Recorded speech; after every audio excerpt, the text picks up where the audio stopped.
seen Duke, I guess, be different since the last time you played them? They've won 8 of their last 9. What have you seen out of them that's been different, I guess, to when you played them last month? The guard play has been really good for them. Obviously, we know Flip is really good at what he does. But I feel like just, from Roach to McCain and Proctor, they really have been doing a good job of just kind of controlling the game and stepping up when it's needed. And then I actually watched their past game to play against Duke. When they played against NC State, and Sean Stewart stepped up big time for them. So I guess they're playing with a lot of confidence right now. So that's what I've been seeing recently. RJ, is there a way for you personally to try to prepare for them face guarding you if they do that again? Like, is there, I don't know, how do you try to get ready for that mentally or physically or whatever if that's going to be how the way they defend you? Just be aware of it. I'm pretty sure it's going to be there. It's going to come. So just kind of knowing in practice that we'll probably try to do it today just to see how it feels.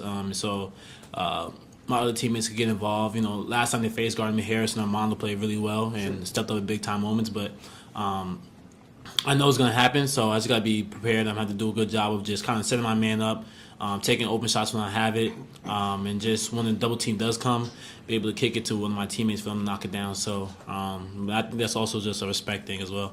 No, you go ahead. Thank you, AJ. Is there a designated face guarder? Like, I don't know, one of the walk-ons or something like that? Like doing it in practice? Yeah, they'll probably have like Creighton or Paxton do it. Okay. Yeah, so I'll probably just to get a rhythm and see how it feels. So I'm prepared for that Saturday. Staying on that, since the first game against Duke, Cormac has kind of come into his own and found a level of consistency hitting shots. Have teams been changing the way they defend you a little bit because they also have to be cognizant of him maybe a little bit more than Duke was that night? Yeah, I think teams are throwing all different types of defensive schemes. Notre Dame had a 6'9" dude on me the other night.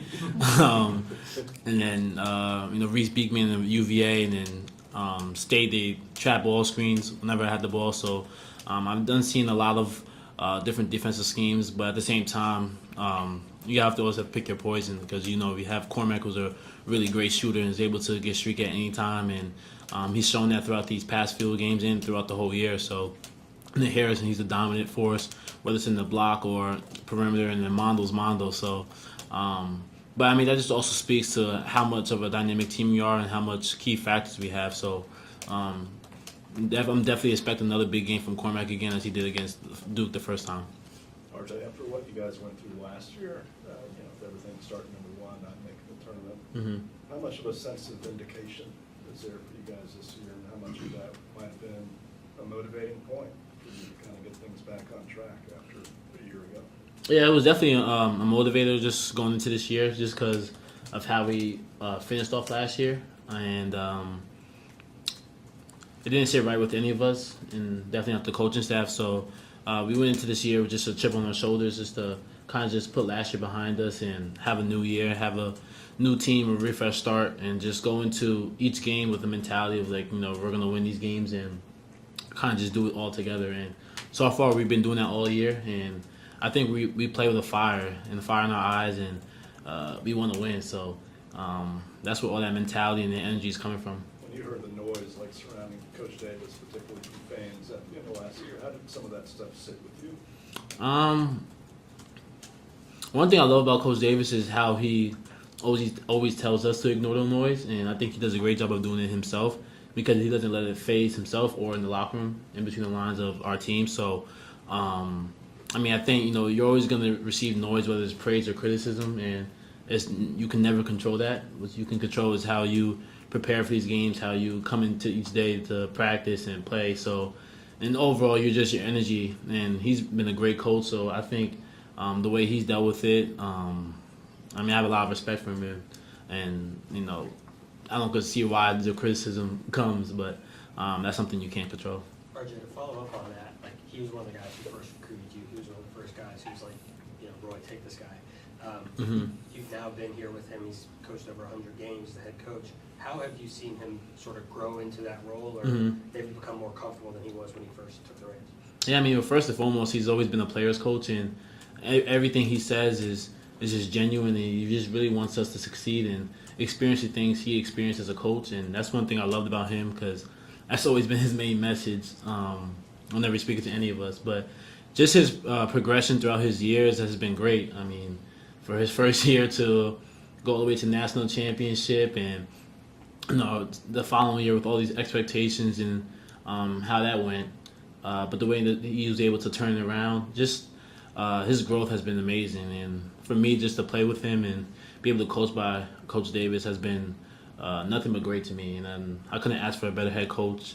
The way he stays on us in practice and even in the games, he makes sure that none of us ever take the shortcut route. And I think that's what keeps us going. And his mentality, his play calling, his passion in the huddles. I mean, just everything. His progression has been great. RJ, with your next season up in the air, I know Coach Davis said he didn't want to talk about it until after the season, but how do you balance that? Staying in the moment, maybe soaking all of these in, but also, not looking at that as well. Yeah, I mean, it's definitely hard because I'm not going to sit here and act like I don't think about it. But I know for me, mentally wise, it's better for me to stay in the moment, stay present, rather than worry about something that I can't control that may happen in a month or two. So just realizing what I have right now and just kind of finishing out the year strong, because I don't know what next year may look like for me. So just go out there and just cherish every moment I have and just stay in the present moment. Along those What are your thoughts about UNC and Duke, just the season that you both have had, and being in this position for the final game of the regular season, championship on the line, obviously everybody, all eyes going to be on you guys and everything. Does it feel like everything is just right in the world when the stakes are this high in Duke, North Carolina game? I mean, I think the stakes are always high whenever we face each other. It doesn't matter if we're both having respectable seasons or whatnot. It's always going to be a highly anticipated energy type of game. But I think just the season that we're both having, I think on both sides we're playing basketball and we're doing the best to our abilities, and we're having UNC and Duke kind of season so far. So, credit to them. They're a really good team, and they've been having a phenomenal year as well as we are. So I'm expecting a big-time game, a big-time matchup, and I don't expect the energy to be anything different or the anticipation, because it's always going to be up there whenever we play each other. Were you surprised that you weren't more outwardly emotional the other night for senior night? Talking to you, it seemed like you were a little like, yeah, I'm kind of excited about this. Is that the right way to sort of frame it, that you expected to be more emotional and you weren't? Yeah, I was actually thinking about it leading up to the game, if I was going to cry or not, or at least shed a tear. But I wasn't. I think I was just more excited just to kind of just share that moment with, especially Armando, and his being his last year as a Tar Heel, and playing on the home court. And just the rest of the guys. It was more of an excitement rather than just me being sad about it. But I think that's the best way to put it. And it'll probably hit me more whenever the season comes to an end. After that game, Big Hub was talking to us and said that in terms of players, no one has loved this school as much as I have. Mm-hmm. How do you see that love and that passion show up in big rivalry weeks like this? I mean, I agree with Mondo's statement, and I feel like he always shows up for those type of games, and his passion is always there, his energy is always there, his confidence is there, and for him to say that, I agree with it, and I don't think there is a player that has loved the school like he and for him just to be a dominant player and leave a legacy the way he did. I think there's no way to go out of the college like that. Yeah, and just building off of that, you kind of see it present itself in different ways with different players. Cormac's been reported to kick water coolers. And, Harrison's just kind of always smiling. And Yeah. like that. How do you see that sort of passion show up with Armando? Armando's it depends on how he feels. But one thing about him, he's a troll, so I think that's the best way to put it, and the best way he shows his emotion and passion. But I think he gets us going definitely before the games. He does a little speech that gets us riled up. So, but the best way to put it for his passion is he's a troll. I couldn't even say it on here, so. You're among friends. You can Give say us- whatever. Give us an example of him trolling. Him trolling. the Twitter profile pics. Pardon me? Yeah. The Twitter profile pics. Like he'll always change his profile pic. I remember I was his profile picture like my freshman year, and then Bo was one like in the following year. So that's a good example. Anything that we don't. It's see? still Bo. Yeah. Anything that we don't see? Anything that's typical behind the scenes Armando troll? No, I'm pretty sure like what you guys see is what we all see. He is who he is. Yeah, he is. One kind of, Couple more before Huber comes in. just one kind of moment from the last Duke game, you guys all hit the, too small celebration. Mhm. When it comes to that or the different 3-point celebrations, is that something that, is there a rehearsal of that, or does it just kind of? No, it was just natural. Okay. It was like really natural. I just saw the chemistry and we're just rooting for each other. So for everyone to just do that, and it wasn't rehearsed or anything. It was more so like in the moment, and it just came about. How does Harrison go from, it's a cliche thing to say, flip the switch, but how does he go from so sort of happy-go-lucky, like you see him, to being kind of a maniac on the court? Because it seems like, there are two sides to him in that way. Like, how does he do that?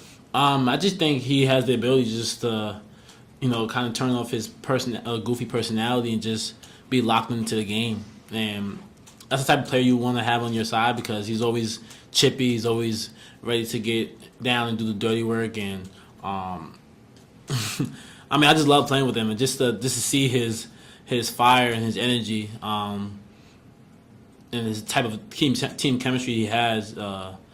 Harrison's a great player, but just to see how he is off the court, and then once we get onto the court, he's locked in and ready to take someone's head off. In that respect, does he kind of give you the same kind of energy, that same kind of element that Brady did a couple years ago that might have been missing from last year's team? Yeah, I think we feed off of Harrison's energy. I think it's affectionate, and the way the energy he brings to the table and to this team has been great for us, and it's something that was needed, something that was missing. So, definitely love having him as a Tar Heel. And it seems like just to continue on that Harrison, like, it seems like he quickly has become like a Carolina guy. Like, he wasn't here the last couple of years, Yeah. but like he sort of, it seems like he's proud to have embraced it or something like that.